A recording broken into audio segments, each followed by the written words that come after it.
You're listening to the Just Japan podcast. Everything you want to know about Japan.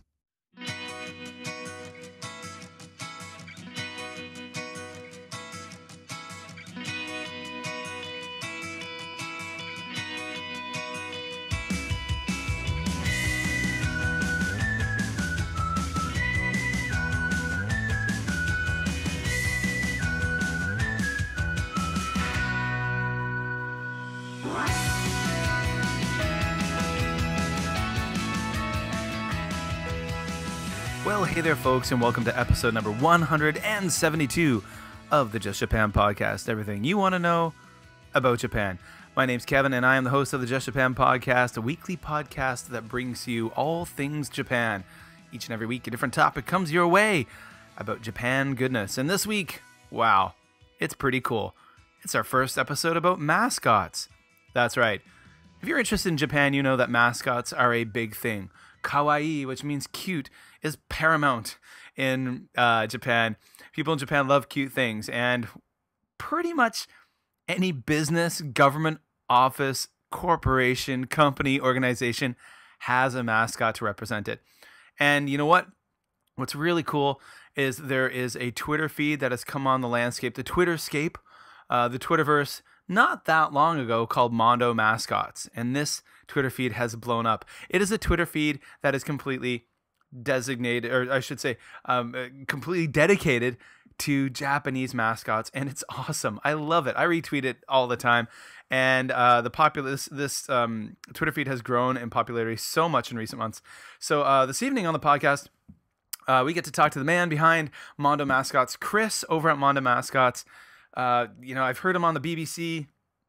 He's all over the place now. He is kind of like considered, I think, by the international community or journalistic community, the man to go to when you need to find out about Japanese mascots. So we got a really fun interview coming up for you guys this evening with Chris from Mondo Mascots. Now, of course, you can find the Just Japan podcast in all major podcatchers. Just go do a search for us on Google.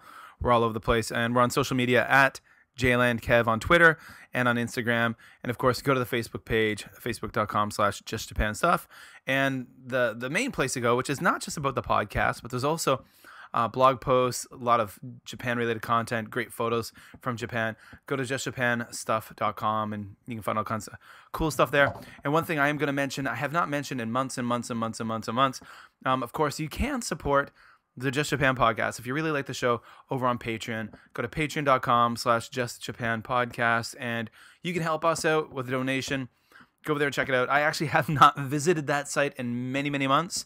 So I got to do some revamping over there in the next few days, and we'll see. Yeah, so go check it out. Now, before we get into the interview, I just want to say, and I'm probably going to be giving this kind of like a little bit of a warning, I suppose, an explanation for you guys out there. You'll notice that from time to time the recording quality is maybe not what it used to be, and that has nothing to do with my own recording setup. What it has to do is with the fact that I'm in China. I'm in Beijing, China right now. So, of course, I'm living and working behind the Great Firewall of China, and I have to use multiple VPNs to get through to talk to people in the outside world. And sometimes the internet connectivity isn't as good as I'm used to or would like. But we work with what we have. The Just Japan podcast comes to you each week with awesome stuff. And even if the quality isn't always the best when I'm doing the interview, we still hope you enjoy the show. So on we go with our interview with Chris from Mondo Mascots. Please hang up and try again. Okay, guys, it is episode number 172 of the Just Japan podcast, and I'm really excited because this evening we're talking about the cutest, the coolest, one of the neatest aspects of Japan. We're talking mascots. And this evening I've got Chris from Mondo Mascots on Twitter with us. It's like the one place to go if you care about mascots in Japan. You got to go to Twitter, to Mondo Mascots. Chris, thank you for joining us this evening. Thank you, Kevin. Yeah, it's really cool. I'm really excited, as you can tell by my tone, to have you on and talk about mascots. And that's just simply because I've been following your feed for quite a long time, and it's just there's so much fun stuff I like to retweet from what you do. Yeah. It seems to be getting popular recently. Yeah, Yeah, it started off with hardly any followers, but it's doing okay now. that is an understatement, but we'll get into that more in a little bit. So first of all, Chris, would you be able to tell the Just Japan podcast listeners a little bit about yourself, and where you are in Japan and when you first became interested in Japan? Well, yeah, I'm from the UK, near London, and now I'm living in Tokyo. Yeah, so when I was in England, I had a Japanese roommate in my apartment when I was at college. So we became friends, and yeah, he recommended that I come over and teach in Japan, and I kind of forgot about it, and I was working in London, but then I was working for a VHS company, so obviously that went bankrupt, and I ended up unemployed, and I saw an ad in the paper saying, "Do you want to come and teach in Japan?" And decided to come over on a whim, really, and I've been here ever since. Nice. Well, Yeah, so many of us end up in Asia that way. yeah. That's how I ended up. It was like literally like I'm really bored with my life in Canada, and I've never really traveled before, and I ended up in Korea first before Japan, but Yeah, doing the same kind of thing. Yeah, yeah.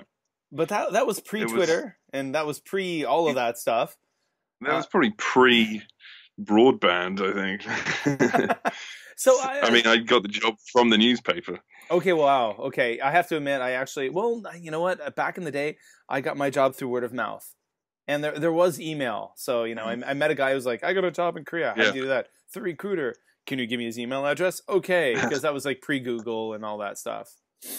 Um, yeah. I so think I probably did have an email account by then, but it was in the early days. nice, nice. So Mondo Yeah. Mascots. The reason why you're here tonight is to tell us about your very popular Twitter feed. Um, Mm. and it's a feed that I've been a fan of for quite a long time, and I love to retweet your stuff and share your stuff. What is Mondo Mascots? Well, every day I post a few Japanese mascots and explain what they're mascots for, and post some pictures. And I sort of track down a lot of these mascots and take pictures of them myself and put them on the Twitter feed too. But yeah, it's a lot of fun. It's my hobby, I guess. Mm. It's a bit of a strange hobby. Well, no, we will. Hey, for those out there who are listening who know me very well, actually, my passion, like my hobby, is entomology. I'm into bugs. Like, so I spend like every free moment. Right. I spend every free moment like literally reading about bugs, watching stuff about bugs on YouTube, and then teaching. I teach grade 2, so I can't judge you and say that's a weird hobby because I'm a 42-year-old man who is obsessed with bugs. Yeah. So Yeah, I when know weird. guys get into their 40s, they suddenly get these weird obsessions. Like I got a friend who collects tropical fish, and I suppose if I was living in the countryside, I'd be bird watching or something. But in Tokyo, I have to make do with mascots because that's all you can see in the wild. But then there's a lot more. There's a lot more mascots than birds. Yeah, that's true. Unless you like crows and pigeons, Yeah. those are the only ones you see. So what was the kind of genesis of Mondo Mascots? Why did you decide to start this Twitter feed? Well, my what I studied at college was illustration, and so I like drawing those sorts of things myself. And so I'd always taken an interest in them, and I'd been, I'd seen them around. I had lots of pictures. I just started posting them. I guess. Also, I started in 2016, and there's a lot of depressing things happening in the world, in the news, and in politics. So I thought I'd divert my attention to something more fun.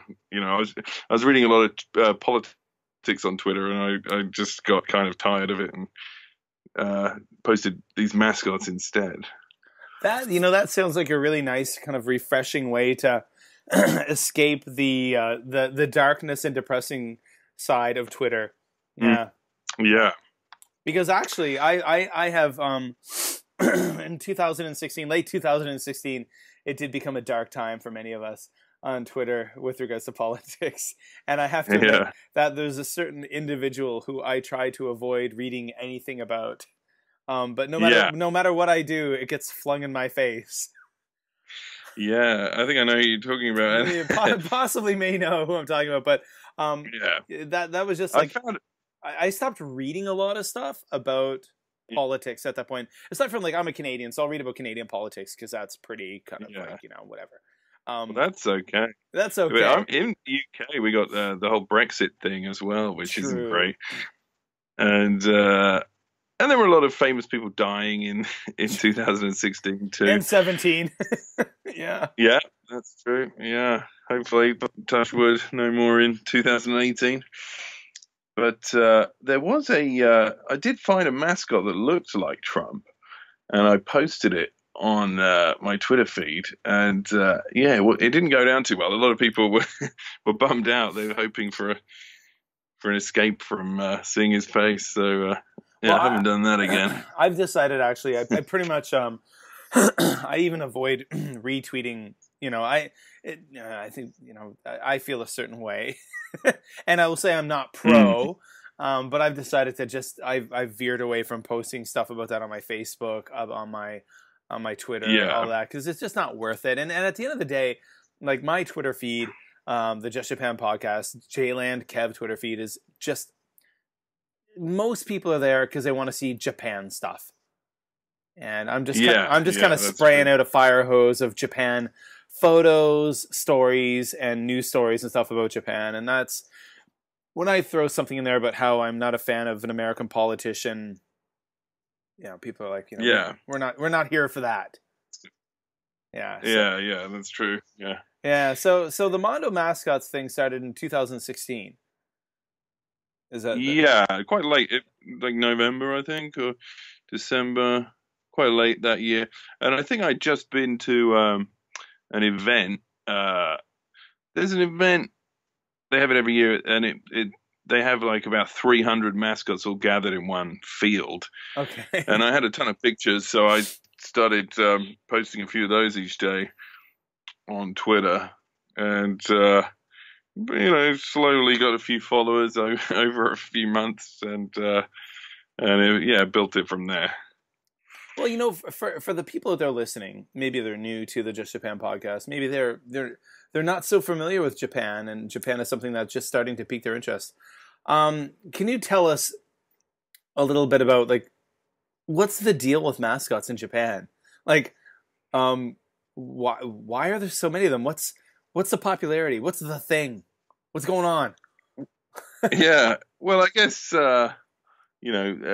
people love cute things in Japan. That's been the case for a long time, and I guess everyone's trying to cash in on that. I mean, so the regional ones, the kind of local mascots, have become really popular in the last decade. Mm-hmm. There was one called Hikonyan from Hikone, near, I think that's in Osaka, and I don't think that place was very famous, but like, because of the mascot, it got well known, and a lot of merchandise was sold. And was that a castle? A castle one? Yeah, he was like he was a mascot of the year at one point, right? A few years back. Yeah, he was the first big one, and then a lot of towns followed suit, and then then you had Kumamon. Which most people know Kumamon, and he's even famous here in China. He's famous here in China, by the way. Yeah, I heard that. Yeah, like no one knows what he is. Well, yeah, it's true. Yeah. Well, no, there is some. Looks like some pretty official Kumamon merchandise I've seen here. Like, I've seen in some like pretty nice shops, like things like the tea bottles and different things. But then also, of course, China's maybe kind of famous or infamous for not merchandising. Yeah. If anyone And I knows think about that. there's a lot of uh, sort of regional pride in having a good mascot. So there are some towns where the mascot is more famous than the town. Mm. I think there was one called Bari-san, which won mascot of the year a few years back, and from I can't even remember the name of the town. I think it's Imabari in near Hiroshima, Okay. and it's a very small town, but the mascot's like really popular. So if you go there, there's every wall is plastered with images of this character. And I guess the mascot probably raises a lot of money for the town because every time someone buys merchandise for that character, the money's going back to the town. Mm. Yeah, well, it's really interesting Yeah. because I mean, I think if you're from, at least if you're from North America, when you think of mascots, to be honest, my only experience was to think about sports teams because in at least Yeah. in North American culture, only sports teams have mascots. The Toronto Yeah, that's true. the Toronto Blue Jays baseball team where I was in Canada, I'm from Canada, I had a Blue Jay, and the Montreal Expos, because I'm in my early 40s. I remember the Expos had a character. Maybe quote me, guys. I may be wrong. Right. I think his name was Yuppie. But I mean, that's my only connection before I came to Japan. That sounds like it was made to attract a Japanese audience. Yeah, true. Right? Yuppie. Well, because in the UK, most of the sports teams don't even have mascots. So it's not a big thing over there or in Europe really. But in Japan, they have the sporting mascots here too. Yeah. The sporting mascots, but there's mascots for everything in Japan. Yeah. Well, I've been posting a few every day for more than a year, and I haven't really. You'll never run it. You'll never run out. You will never run out. Yeah. You have this this infinite source of information and content. Yeah. I mean, yeah. there was a news story in Kobe where I lived for 10 years about how even the city of Kobe, the actual city of Kobe, had something more than 40 or 50 mascots. And even they did a news story where they were questioning people who worked at City Hall. Do you know what this mascot is? Do you know what this mascot is? And even the government workers from City Hall didn't know what the mascots were. Right. I think Osaka, they kind of culled a few of them last year because there were too many. There was one small town in the countryside and they had 8 mascots, and I think the local government said, "Oh, we've got to get rid of some of these." So they made them into one mascot, like Gundam. Oh no, kind of like Ultron. So they all join together. So there's 8 characters make this giant robot. Or Frankenstein. So that's the mascot of that town. Wow. Yeah. My Frankenstein's God. mascot. Yeah. So even just a local dentist or something has a mascot. So there, thousands of them. Gosh, I need to get a mascot design for the Just Japan podcast. Yeah. Not really. Maybe no. And then get the costume Not a bad made. idea. I'll just show up. Maybe I'll wander around. can send some designs in. Yeah. There you go, guys. Listeners, you have a job. You have to design a mascot for the Just Japan podcast. Yeah. Oh gosh. Hey, if anyone wants to do that, actually, that would be hilarious. I'd really appreciate that. So as far as mascots go in Japan, and you've already mentioned about how some mascots generate income for their hometowns and this and that. In your time in Japan, what would you say are some of the most famous mascots that you've come across and that you've featured on Mondo Mascots? Well, the aforementioned Kumamon, he's a big one. So most days I check the news to see if there are any mascots in the news, and it's usually Kumamon. Yeah, he's everywhere. He's usually shaking the hands of a mayor or a governor somewhere, and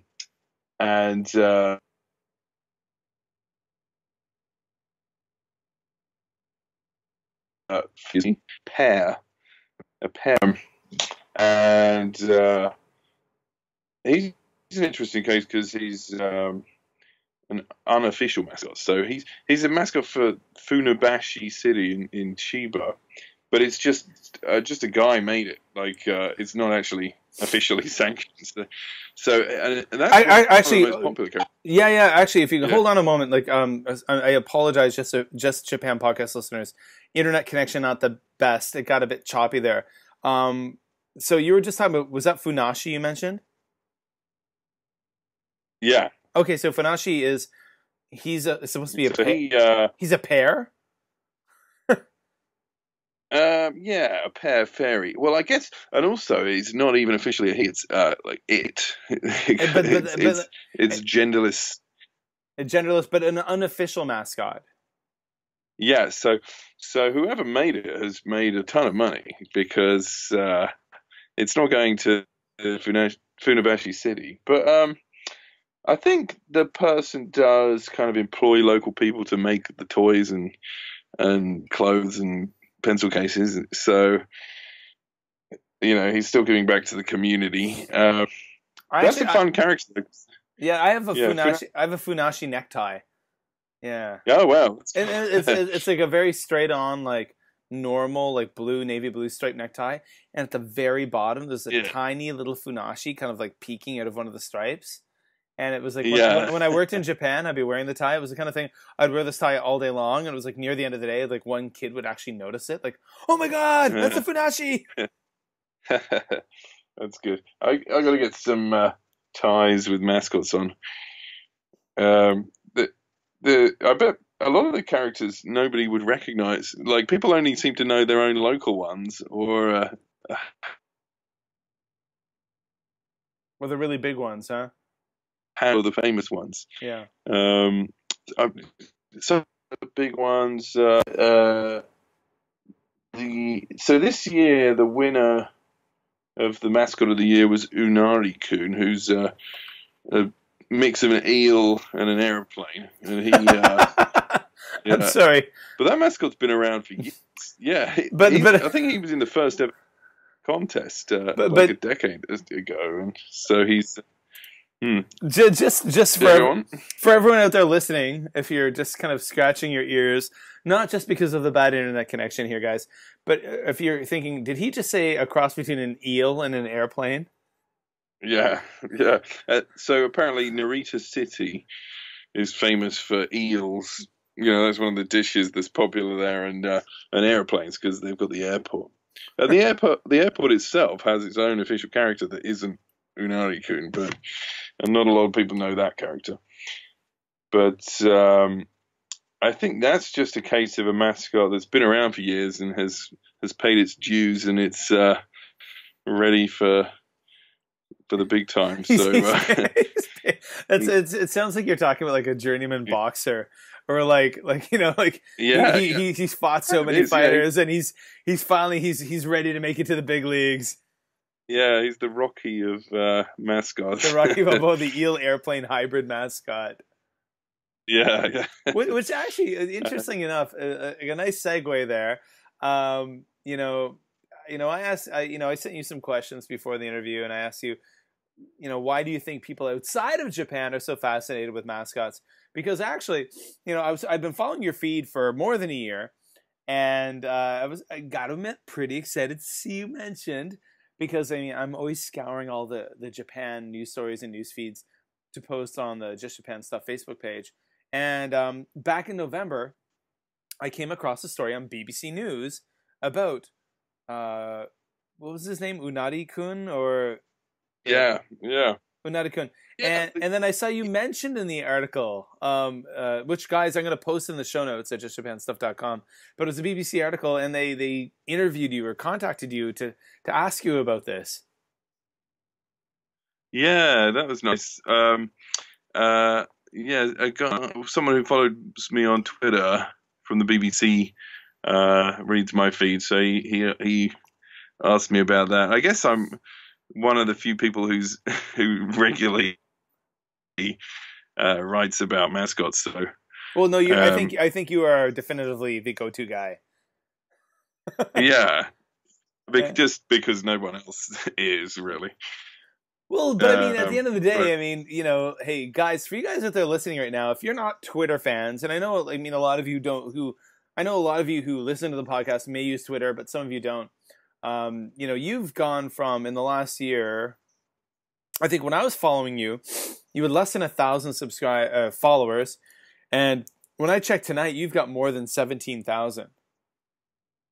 yeah, that happened quickly. That's pretty friggin' awesome. That's Yeah, it's good. Well, I hope it carries on. Oh, I think it will. I think you're going to grow bigger and bigger.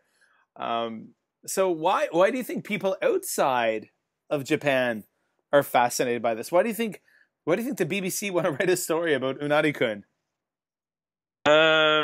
It's a good question. I mean, I guess it's for the same reasons that I like them. I just, it's just fun. It's entertaining. It's a break from everyday stresses. But I guess, yeah. I mean, there aren't those kinds of mascots overseas, so there's a kind of alien element to them. There's a sort of surrealism as well, like, yeah, for example, the mix of an eel and an airplane, Yeah. And they're usually based on some kind of pun that doesn't translate. Yeah, like quite often, like two words will sound the same, and they'll make a mascot by blending them, and it just doesn't work unless it's in Japanese. Okay. Like, I'm glad they allowed on Twitter now. You can post twice as many characters, and sometimes I need to write very long explanations just to explain what something is. So for a Japanese person would get it. They'd be like, that's funny. Yeah. Whereas then any of us are just like, huh?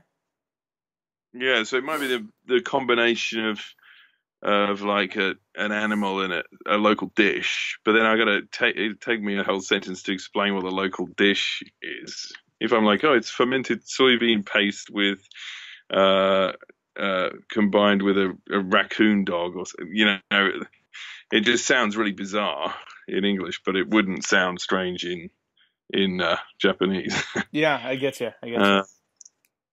Yeah. Wow. But. So I mean, I mean, I think that's like smack dab, where you hit it. The reason why I find it so fascinating is just it's so alien. It's so different than, I mean, again, coming from Canada, we saw mascots only generally attached to sports teams, whereas you've got mascots for everything under the sun in Japan. Yeah, there was one for an enema company that became popular this year. No way. And it's like a penguin and an enema. Oh god. It's called Kan-chan. Yeah. That one doesn't really appear in public. It was appearing at some kind of pharmaceutical convention that I was going to go to it, but it got rained off. Yeah, that one's usually hidden. I end up going to some weird. I go to some strange places now to track down these mascots. I end up at like sewage conventions, and oh, really? Because they'll say, "Oh, we've got like 10 sewer mascots appearing at this convention," so I'll show up just to get pictures of the mascots. So you're traveling around. Yeah, you're traveling around taking a lot of these pictures yourself, right? Yeah, well, mostly around Tokyo, but there seems to be a lot in Saitama for some reason, so I end up there quite a lot. Saitama has hundreds of mascots because I guess they're not really famous for many things, so the towns are trying to put themselves on the map with mascots. They got nothing else to offer. Yeah. There's some nice places there. I went to a resort town there, and I ran into the mascot called a mascot there called Pote Kuma, which is like a potato bear. That's in Chichibu in Saitama. That's a nice place. But the mascot is probably more famous than the town. Nice. So I guess again, I think a lot of people in Japan, a lot of municipalities and different areas, and they've looked at the success of Kumamon. And I mean, Yeah. Kumamon must just generate friggin' millions and millions of dollars for that prefecture. Yeah, and he's been doing a lot of work because they had a big earthquake there last year or the year before, and he's been traveling around the country generating money for that.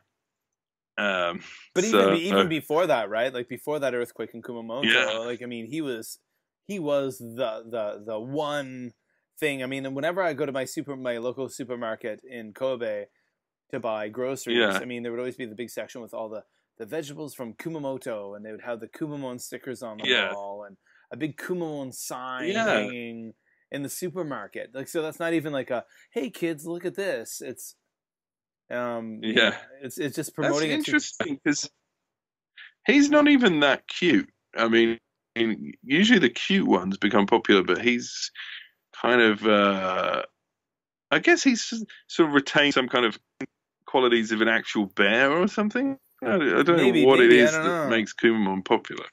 I mean, there's nothing as cool as watching Funashi jump and bounce. That's what makes me happy.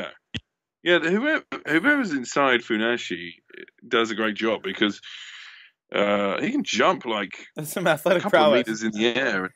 Yeah, and he's got a rock band now. He tours and sings like heavy metal songs, as he should. And the whole band of mascots. So there's a good one on drums called Nyango Star. It's a kind of mixture of a cat and an apple, and plays like really hardcore heavy metal drumming. And there's a kappa on the guitar, maybe on bass, I think. A bear on guitar. I was not aware of this. Yeah. There are like 2 or 3 mascot bands. Oh, really? Yeah. Oh my gosh! Wow. Like mascot super groups. Yeah. Well, I mean, I suppose if you have the air, if in Japan you can have a famous air band. That's true. Right, air guitars. The famous air guitar band, and they have air guitar contests. Yeah. Why not have a mascot air band?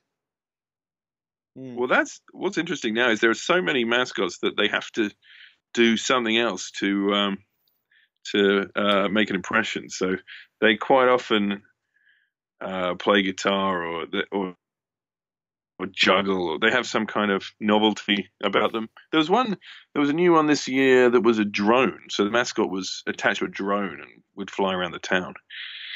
That's in Nara, a character called Yukimaru.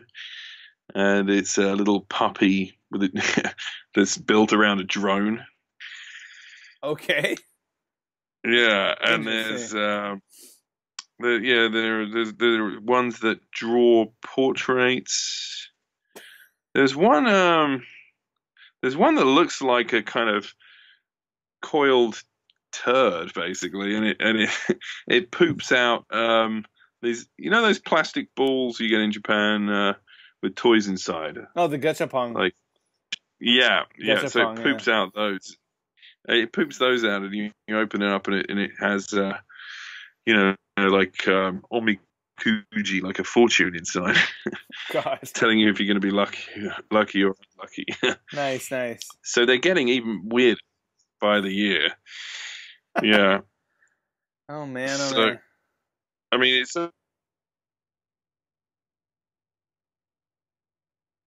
there's already been one new mess. So they keep coming out of the woodwork. Nice.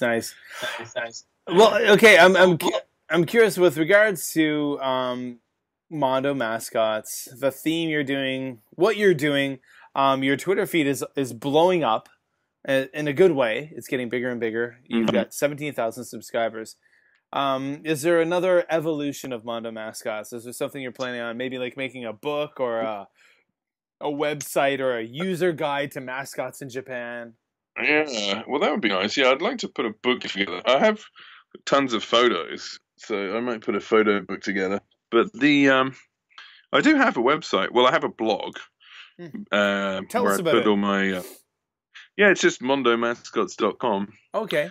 And it's sort of yeah, it's mostly, but that's more about when I go off to strange towns to locate the mascots and take pictures of them, and so there's there are more stories on there Oh, cool, of cool. what I get up to, and I've sort of and so some of these small towns have contests to people submit designs to design the local mascot, and so for fun I've entered a few of those, and so I write about that too.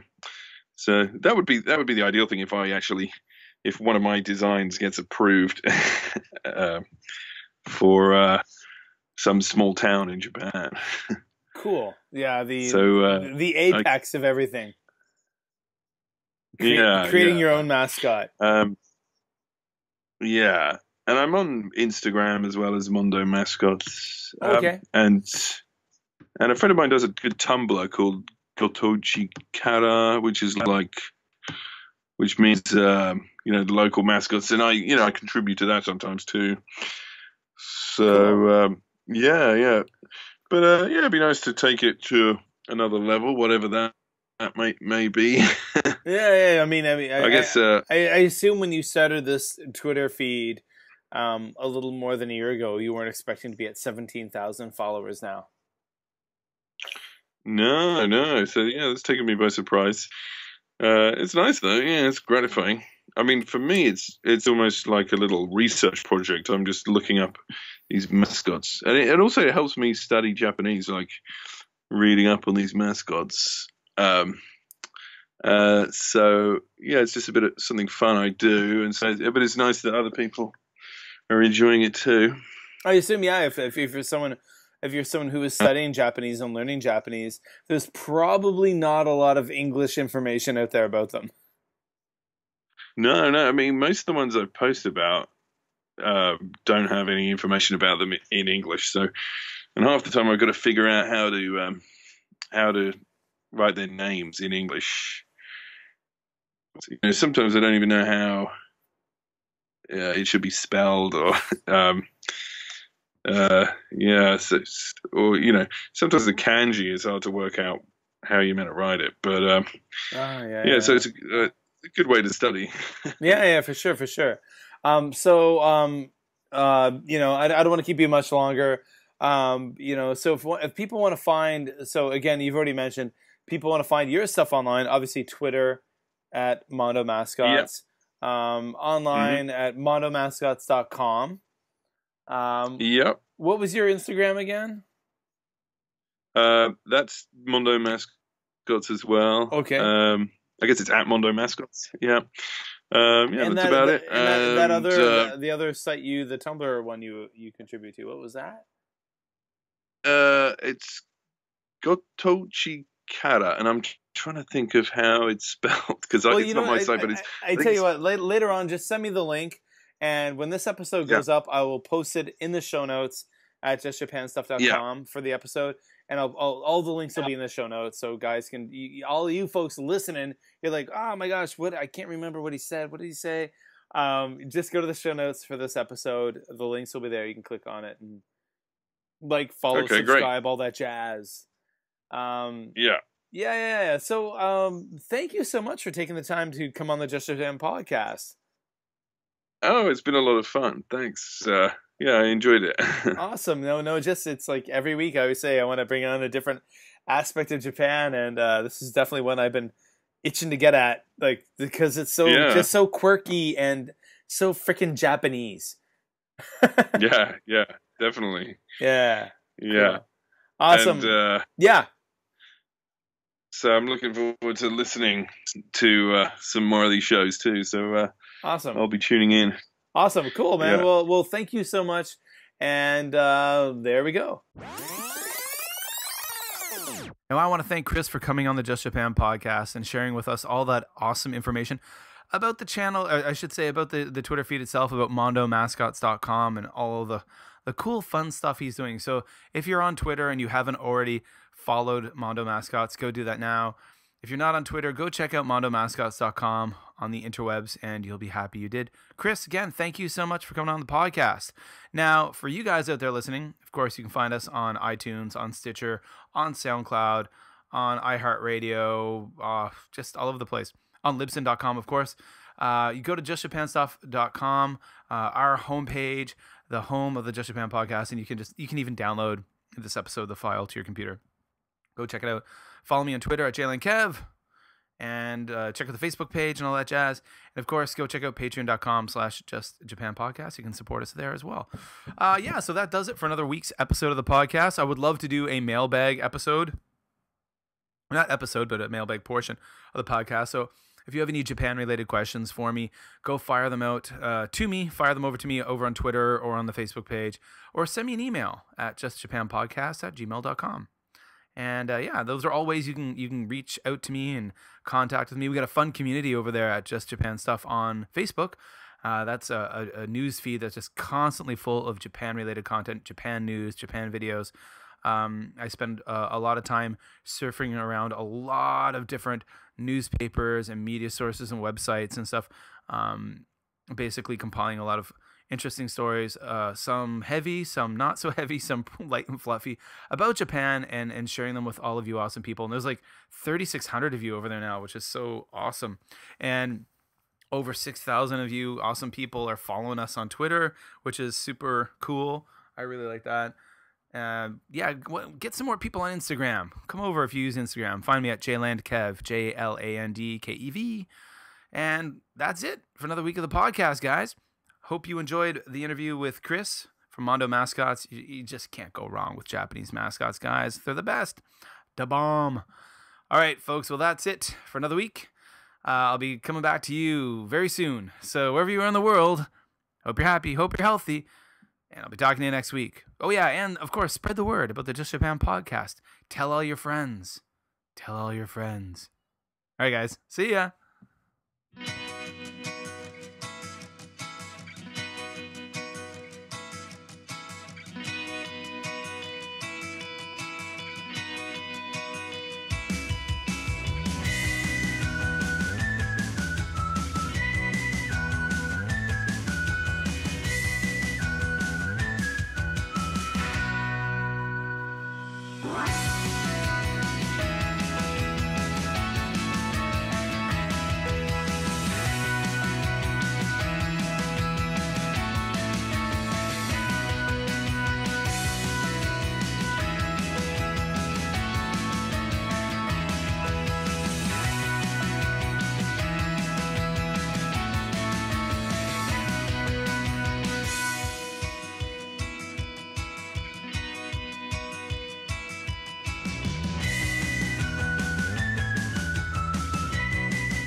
What?